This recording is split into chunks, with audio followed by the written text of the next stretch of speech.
Quem tem que ser anistiado, se for anistiado, são os carrascos travestidos de juízes que impuseram uma ditadura canalha, sangrenta, cruel ao Brasil inteiro. E eu concordo com tudo que o Adriles... Eu não sei o que o Adriles falou assim, meu não, deputado... Adriles, eu não discordo em nada do que você está falando, irmão. Bom, em relação às manifestações, eu acho que se o povo for para as ruas, acaba. Não é só assim, Adriles. As pessoas foram para as ruas várias vezes e não conseguiu aquilo que a gente almejava. Por exemplo, no voto impresso. Nós levamos milhões de pessoas. O Brasil já levou milhões de pessoas e não diminuiu. Por quê? Porque naquele momento, a maioria da população ainda não tinha percebido que o Brasil era uma ditadura. Nós havíamos ali talvez 20%, 25% que estava percebendo isso. Hoje já tem pesquisas que mostram que já chegou a 50%. Acho que foi o Atlas Intel que fez essa pesquisa, mostrando que 47%, isso foi em maio do ano passado, 47% da população reconhece, nós vivemos uma ditadura do judiciário. 47%. De lá para cá, esse número com certeza passou de 60%.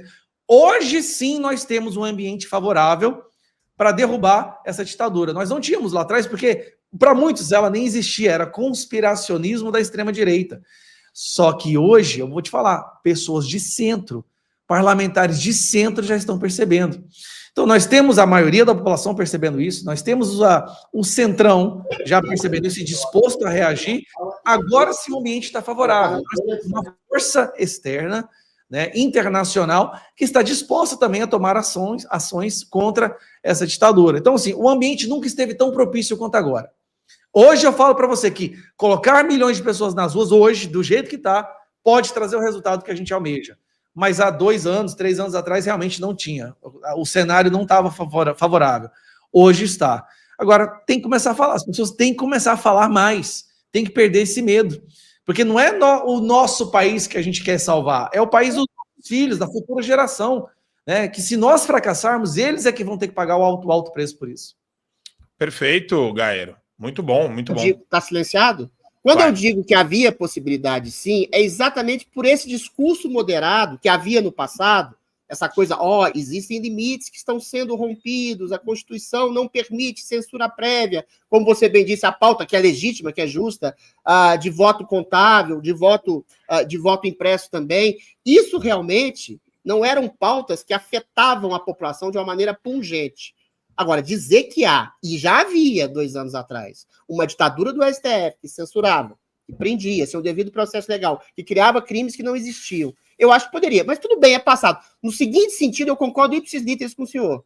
Hoje, nunca houve uma condição tão propícia, mas aí o senhor, que fala com as lideranças maiores do país, e o senhor sabe quem que eu estou falando, Tarcísio, eu falei isso com o prefeito de São Paulo, se todos os prefeitos da direita, governadores, lideranças, disserem e abrirem para a população que tem que haver um processo em massa de pessoas na rua pedindo o impeachment do Alexandre, pedindo a debelação dessa ditadura, é só querer, deputado.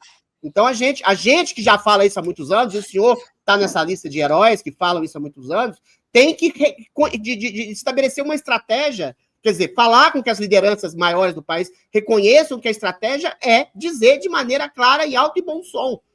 Não é a gente que tem que ser anistiado, deputado. É esse que é meu ponto.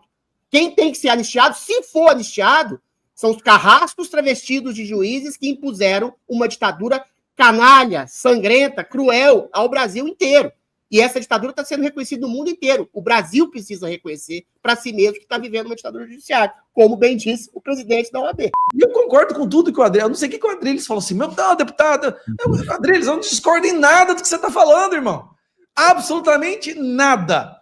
Apenas uma coisa. Ele falou da questão do uso da anistia. Olha, a nossa principal prioridade agora é desfazer essa injustiça dessas famílias que estão sofrendo com suas esposas, com seus maridos presos. E nós percebemos que a única ferramenta institucional que nós tínhamos, que poderia tirar essas pessoas da prisão, era a anistia. Aqui eu não estou nem aí se é culpado, se não é. Isso nós vamos ver lá na frente, na história. Essas pessoas vão pagar por isso, quem causou tudo isso. O que nós temos que fazer agora é acabar com o sofrimento dessas famílias, dessas mães, desses filhos, órfãos de pais vivos. E nós percebemos, conversando com o Centrão, porque sem ele não seria aprovado, que a anistia era um instrumento institucional, o dispositivo que estaria ao alcance e poderia trazer esse resultado.